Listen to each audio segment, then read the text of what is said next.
Hello, folks. Today we're going to be talking about search on the Western Mountain Rescue Team. Remember, search is half of search and rescue, and it's always a search until it's not. We'll be going over a lot of the key points and terms and things you'll want to know before you go into the field with a search. So let's get started. First, you want to know a subject profile. The subject profile is a compilation of information about the subject that helps search managers decide where they want to send their resources, likely the search team you're on. So in order to find this, we have two forms, the short form and long form. The short form, or the hasty interview questionnaire, helps us get teams fielded very quickly with a brief amount of information.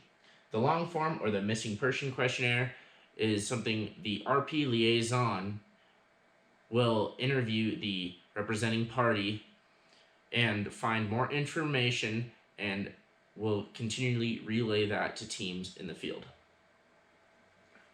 The reporting party, as just mentioned, RP, is the person who initially called dispatch to initiate our search.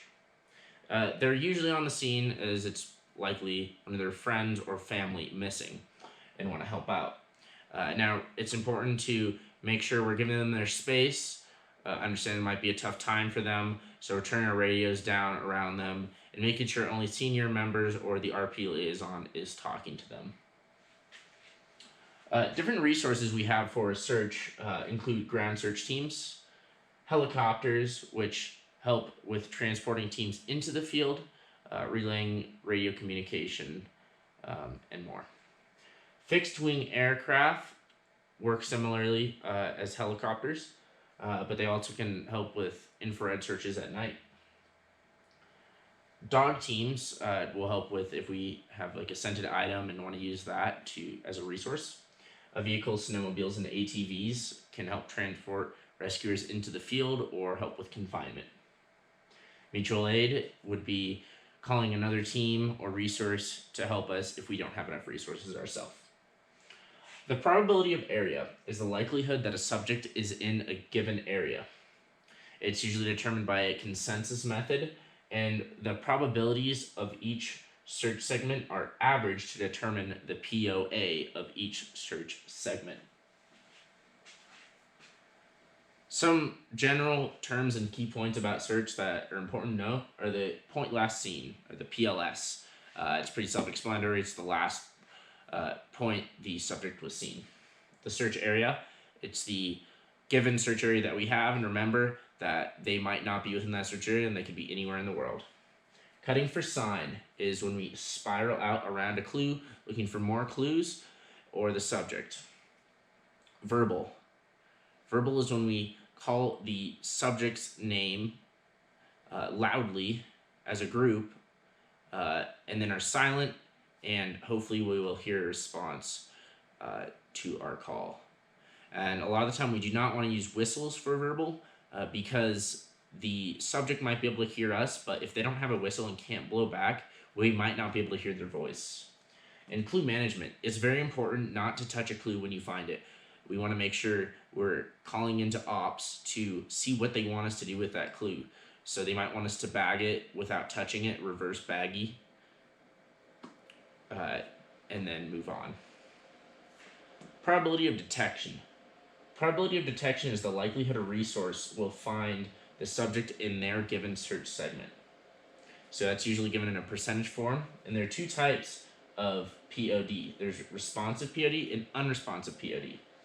Responsive is the likelihood that the subject will respond to our calls, and unresponsive is the likelihood that they will not be able to respond if they're unconscious or deceased.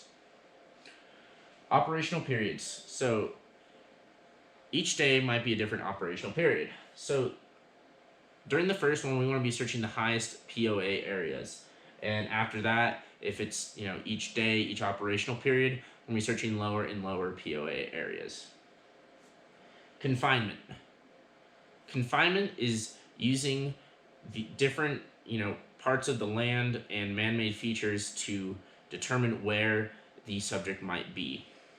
So there's natural confinement, that might be canyons, rivers, cliffs, streams, etc.